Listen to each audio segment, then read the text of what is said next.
Hi friends, I'm Jake and you're watching Board Down Under. Today we're going to learn how to play Ankh, Gods of Egypt.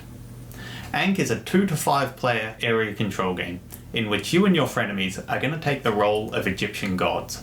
You're going to gain followers, control monuments, attract fearsome creatures, and battle other gods, all in the name of gaining devotion from your worshippers.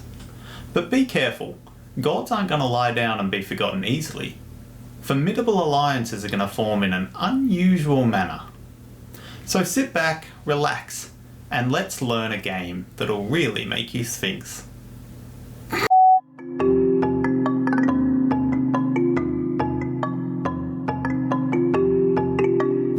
To begin with, choose a first player. This can be done at random, or as the rulebook suggests, whoever owns the most cats. Meow. Now let's talk about gods. Again, randomly distribute a god to each player, or let players pick peacefully. Each god has an ability that will vary how you play the game. Each ability is unique, powerful, but most of all fun. Beyond the name, ability, and seriously awesome miniatures, gods are identical. Their god card has Ankh powers, basically a tech tree, but they're the same across the board. Once gods have been decided, it's time to start setting up the game. Start by distributing the various components belonging to each god, including one set of battle cards, the god dashboard, the god merge card, Ankh tokens, player aid card, 2 large bases, 2 small bases, 6 warrior figures, and of course the god figure itself. And while you're at it, you may as well grab the kitchen sink too. If anybody is playing Ra, they take the 3 sun tokens. If anybody is playing Osiris, they take the 3 underworld tokens. And if anyone is playing Amun, will they win? No, I'm just joking. Or am I? Who knows? Egyptian gods? No. What we do know is that the Amun player does take the Amun token. Each player should distribute 6 of their Ankh tokens across the bottom of their god dashboard, and each player gains 1 follower token. Each player, starting with the last and going in reverse order, places their plastic Ankh token on the bottom of the devotion track. When the game talks about devotion order, the lowest is the token furthest down the track, and in case of a tie, it's the token on the bottom of that stack. When a token moves up the board, it sits atop the token that already exists there, placing it higher in the devotion order. Place the 4 action markers on their respective tracks according to the number of players. Place the blue gem on the start of the event track, and we recommend placing the conflict tiebreaker token on the first conflict event space. Let's talk about Guardians.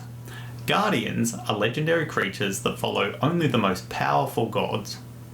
They have unique abilities that can often be combined with strategies within the game. As a group, decide on a level 1, level 2, and level 3 Guardian card. Or you could always draw one of each at random to really spice up this delicious desert. For each Guardian card chosen, draw a figurine from the box equal to the number of players minus 1. If there are more players than figurines, just use the figurines that are provided. To begin with, choose a scenario from the scenario book. We recommend getting started with the Middle Kingdoms found on page 3. Each scenario has a range of player counts, so make sure whichever you choose caters for your group size. The chosen scenario of a particular player count will depict the board setup, with an icon legend on the page to help identify any symbols you might not recognise, but I'll touch base on some common ones now. Yellow symbols are monuments and their shapes depict different types. Triangles are pyramids, circles are temples, and pillars are obelisks. Brown squares are conflict order tokens with specific numbers on them.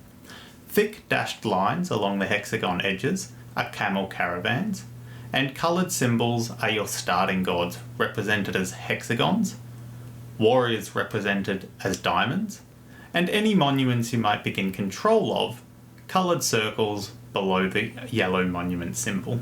Each colour represents a player, with the number on the inside representing the player order. 1 being the first player, 2 being the second, and so on. The colours of the tokens don't represent the gods.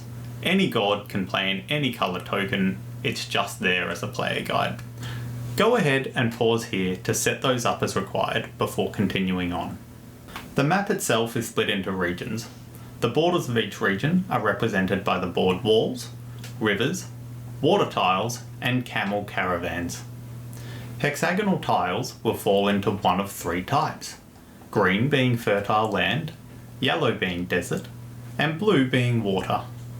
Each scenario may come with unique scenario rules depicted within the scenario booklet. We'll assume that by then you'll already know the game, so we won't cover any of these. And that's it. That's set up. I promise it's worth it. Let's see how we become gods. During their turn, each player has up to 2 actions to spend. This is depicted on the player card in front of each person, and the action track. More on that later, but the 4 actions available are movement, summoning units, gaining followers, and gaining an Ankh power. Let's talk about movement. A player taking the movement action is allowed to move any of their units up to 3 spaces each.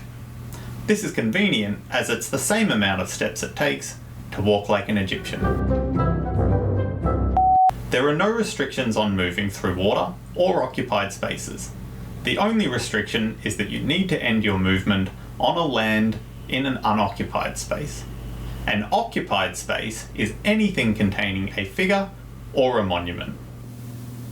Before we try to summon, let's take a moment to talk about adjacency, as it's a term that's frequently used within Ankh and is very important.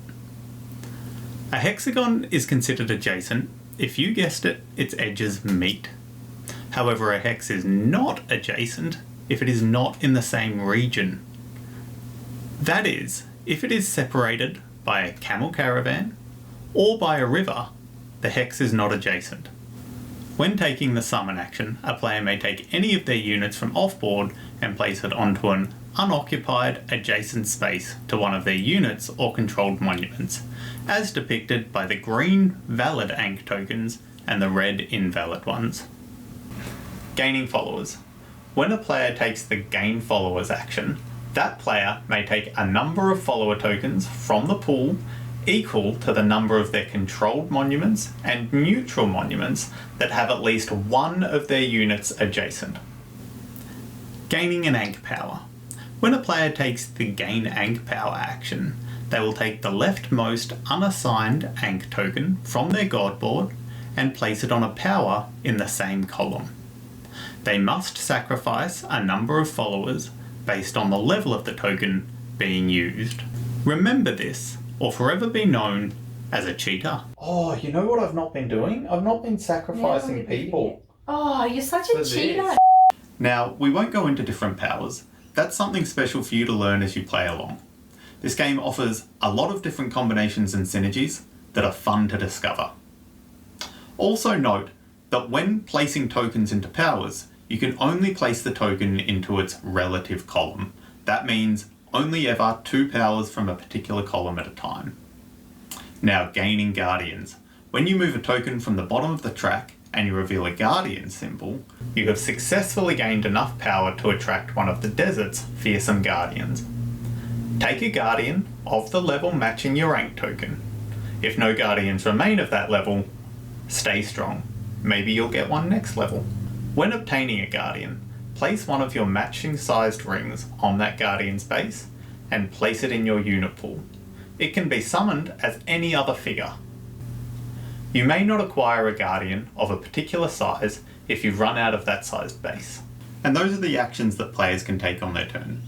Now, as I said earlier, each player can take up to 2 actions on their turn. However, their turn may end after only 1. When a player fully resolves an action, they move forward that action marker on the relative action track. The second action that a player may take has to be below the action that they just took. For example, if a player starts their turn taking the summon action, they can only choose gain followers or gain Ankh power as their second action. If a player's action causes the action marker to reach the end of the action track, that player will resolve their action and trigger an event. That player's turn will end immediately, regardless of whether it was their first action or their second action. When the event has resolved, reset the action marker to the start of its track, based on player count. In clockwise order, the next player takes their turn. Okay, with actions done, let's talk about events. Events are pivotal, and it's important to keep an eye on the upcoming events in the event track. When an event is triggered, the event gem is moved forward on the track, and the event it moves to unfolds. There are 3 types of events, and the player that triggers the event usually reaps a reward. The most common event is the Control Monument event. When this is triggered, the triggering player may select a neutral monument adjacent to one of their units and place an Ankh token within, gaining control of that monument. Only when no neutral monuments remain may players start taking control of monuments that are controlled by their opposition. Camel caravans. When a player triggers the Camel caravan event, that player takes up to 6 camels from the pool and uses them to divide a region into 2, creating a new area to battle over. The Camel caravan must be placed from one region edge to another, following the land tile edges. That is, from a wall, river, water tile, or existing camel caravan to another. The only restriction is that both regions must contain at least 6 land tiles. Once the land has been divided, move the existing conflict order token of that region into one side and place the new conflict order token of the next unused number into the region without one. At this point, the player may take one of these 2 conflict tokens and swap it with any other on the board. Last, but certainly not least, are the conflict events. This is arguably the most important part of the game, as it's where devotion is won, many followers are gained, and players' minds are ground to sand as they try to outthink their opponents. When a conflict is triggered, the triggering player takes the conflict tiebreaker token. Conflict is split into multiple rounds, and those rounds repeat for each region on the board, starting with the region numbered 1 and following in numerical order. If the region being resolved has no units in it, ignore it. Domination. If the region resolved has only units from a single player within, that player is considered to have dominated the region without a battle. That player gains 1 devotion on the devotion track, and gains devotion based on their monument majority score. Monument majority is worked out by checking each of the different types of monuments within that region. For each monument that a player controls more of than any opponent, that player gains 1 devotion. Now, let the games begin. Let's talk about battles. If a region has units controlled by more than 1 player, a battle takes place. Each unit has a combat strength of 1, unless stated otherwise. Each player has the same set of 7 combat cards. Let's talk about the anatomy of combat cards for a moment. Each combat card has a combat modifier score found in the top left. This is 0, 1, or 3. Also, each combat card has an ability. Detailed descriptions can be found on page 29 of the rulebook, but I'll give a quick breakdown of each one here. Chariots. The most basic but powerful card, offering no unique ability, but offering a massive +3 modifier to the player's combat score. Plague of Locusts, a +1 combat modifier, and one of the more complex abilities. When played, this forces all players involved to enter a blind bidding contest with their followers as the chips. Players involved secretly select any number of their follower tokens. Simultaneously, these are revealed. The player that bid the most wins the plague, and all losing players destroy their units. In a tie, everybody loses. All follower tokens involved get discarded to the pool. The mind games. Flood. No modifier, but when it rains it pours, and this bountiful gift offers protection and followers for any of your units standing on green, fertile ground. They cannot be killed during combat resolution, but they are still affected by any Plague of Locust cards. Drought. Offers a +1 modifier, and only if winning the battle provides bonus devotion for each of that player's units that are standing on yellow desert tiles. Miracle. This provides no modifier, but lets the player gain 1 devotion for each of their units killed during this battle. Build Monument. This has no modifier, but this allows the player to construct a brand new monument of any type in an unoccupied space of that region, and for just the low cost of 3 followers. The Cycle of Ma'at. Finally, and most importantly, the Cycle of Ma'at offers no combat modifier, but allows players to return all combat cards back to their hand, including this card. This is critical because, as you may have guessed, when we play a combat card, it remains on the table face up as visible information until we play this card to cycle again. This makes for incredibly interesting combat. Now that we've looked at the weapons in your arsenal, let's take a look at how a battle actually resolves. As outlined on the player guide, follow these steps. First, each player selects a battle card. Simultaneously, each player reveals their chosen cards. Players gain followers for any flood cards that they revealed. Next, resolve any build monument cards they played. Next, resolve any Plague of Locust cards played. Now check Monument Majority, covered earlier in the Domination Conflict section. And the only difference here is that each player involved in the battle can earn devotion for the majorities that they have. Finally, it's time to resolve the conflict score. This is done by each player adding up the number of their units in the region, remembering that units count as 1, plus their combat card modifier, plus any powers or abilities that might make a difference. The player with the highest value wins, all units belonging to other players get destroyed, and the winning player gets 1 devotion. In the event of a tie, if a player has the tiebreaker token, they may discard it to win the battle. If all conflicts resolve and the tiebreaker token hasn't been used, it is also discarded. We recommend putting this tiebreaker token on the next conflict event token in the event track. At this point, it's a great time to say, gods never die. If any ability or battle would leave your god figure dead, it instead remains where it is, standing strong. Gods are immortal after all. Now that's the core gameplay discussed. Whew. Let's take a look at how gods can actually win, or be forgotten. Let's talk about how a god might prematurely expire in Ankh. If any player is in the red devotion area when the 4th quarter conflict has been fully resolved, that player is eliminated from the game and their god forgotten from the people of Egypt. So it is possible for players to lose and be eliminated, but it only happens as the game is nearing its end. It's also possible for all players to lose this way. Any defeated players at this point remove all their figures and all their monuments from the board. But, in better news, there are ways to win the game. Let's find out how. After the 4th quarter conflict, if only 1 player remains in the blue area of the devotion track, that player wins by glorious default.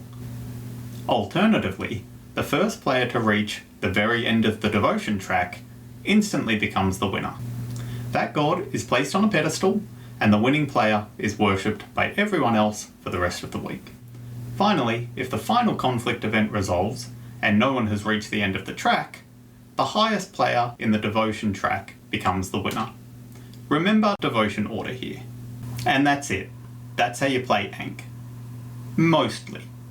One of the most intriguing things about this game is the player catch-up mechanic, found in the guise of god merging. If playing a 3 or more player game, in a last-ditch attempt not to be forgotten, gods will merge. If you are playing a 3 or more player game, I recommend that you pause the video here and come back when you have resolved the 3rd conflict in the event track.